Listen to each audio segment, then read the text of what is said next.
All right, morning. We are dealing with why do you believe God's true? Why do you believe that God is real?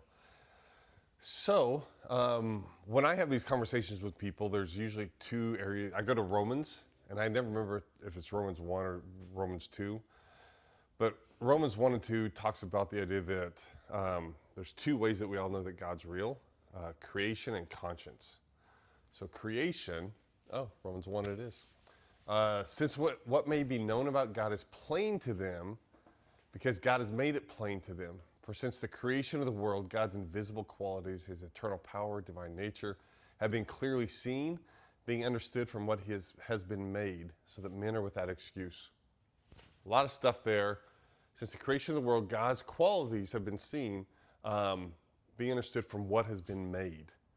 And it's just the idea that when you look at creation, this world around us, the universe, when you look at the complexity of those things, there's just no way it could happen on its own. If you have been paying attention at all to Boston Dynamics, they're the robot makers. They make robots that can run around and jump and do flips, handstands. And these things they do some amazing things. However, the Marines had a challenge recently with the running robots. The robot followed the Marines around for a couple days as they were doing their battle tactics. And then after a couple of days of that, the Marines had a challenge to be a couple hundred yards away from a robot. They had to go up to the robot and touch it without being detected. So this group of Marines, one of them just did somersaults the whole way there and touched it. One of them, two guys, got into a box like this, and they were just laughing the whole time, but they just walked right up to the thing and touched it.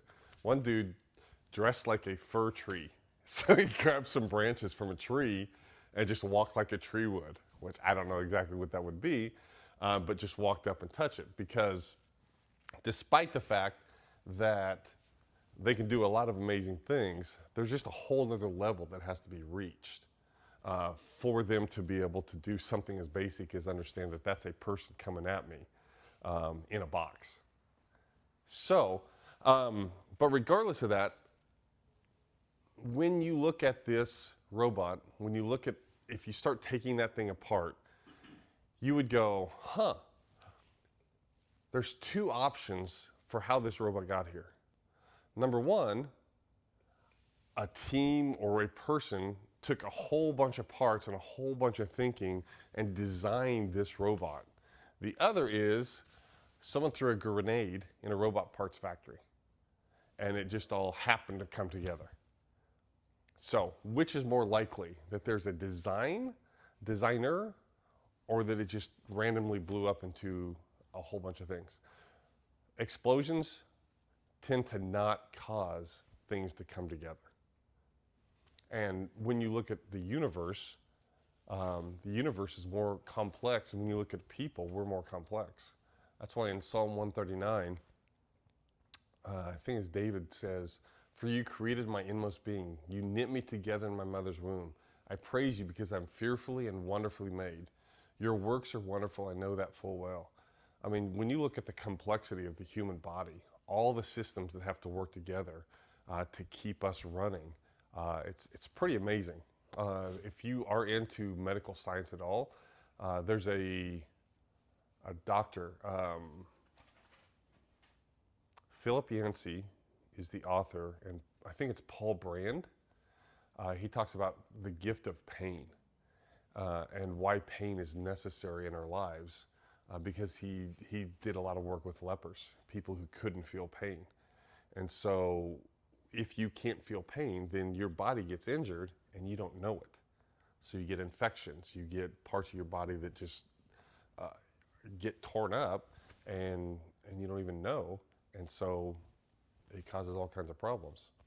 But in his book, he's got a big, thick old book, and it just deals with a whole bunch of medical facts and why they show the idea of a creator, someone who designed all this. When you look at the technical term is fine-tuning of the universe, just how exact our universe is. The sun, the size, the mass, the color, the distance of our sun makes it perfect for us to be able to live on this earth. If any one of these were slightly different, there couldn't be life on this planet. When you look at the earth, the way that gravity is enough that we can move around, but not so light that everything just flies apart. The tilt of the earth, the rotation period, the magnetic field, the thickness of the crust, the amount of oxygen versus nitrogen, carbon dioxide, water vapor, ozone levels, all these things together. If any one of these was a little bit off, we wouldn't exist. Our bodies, our nature. So just the idea, again, that something exists on purpose points to a designer. So we know that God is real because of creation, and then also because of conscience. God has put something inside of every one of us, a sense of right and wrong, okay? And we may disagree on some of the details of this, but we all have inside of us this sense of fair play. And if you want me to prove it, go out on the highway and start driving. And if someone cuts you off and you start getting angry, you'll know what I'm talking about. Or if you go to a sporting event when everyone's leaving, when it was time to, and the good people, right? They take turns, kind of the zipper thing. And when someone goes out of turn, you get mad and you start honking at them, right? Because there's this thing inside of us that says, hey, you're not playing by the rules. That conscience was put in us by God. They show the requirements of the law are written on their hearts, their consciences also bearing witness, and their thoughts now accusing, now defending them.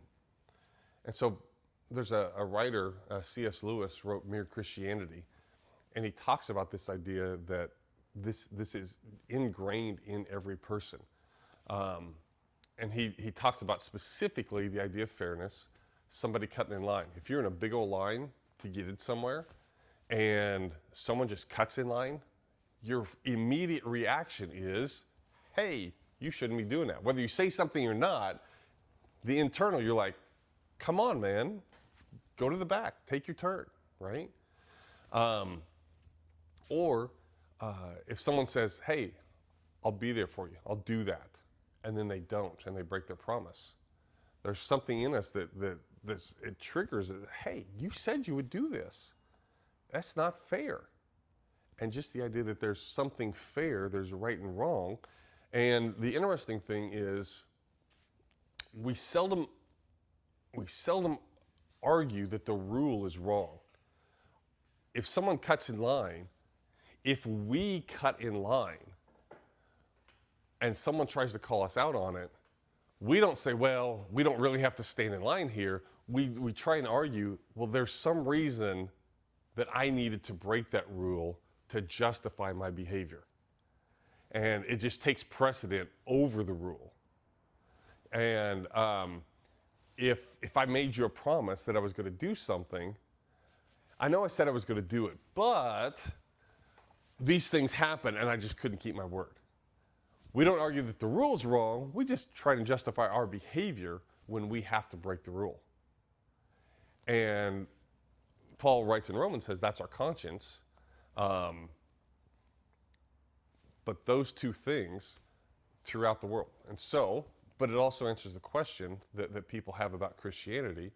What about the people in Africa, the lost tribe in Africa that's never heard about Jesus? Well, it answers that question too. God has made it evident to those people through creation and through conscience. Through creation, people that are not in an industrialized society and they see nature around them all the time, they tend to be more aware of the idea of creation and that there is a creator because they're living in as close to nature as you can. And so God has made himself evident to them, and so they're going to be responsible for as much as God has given them.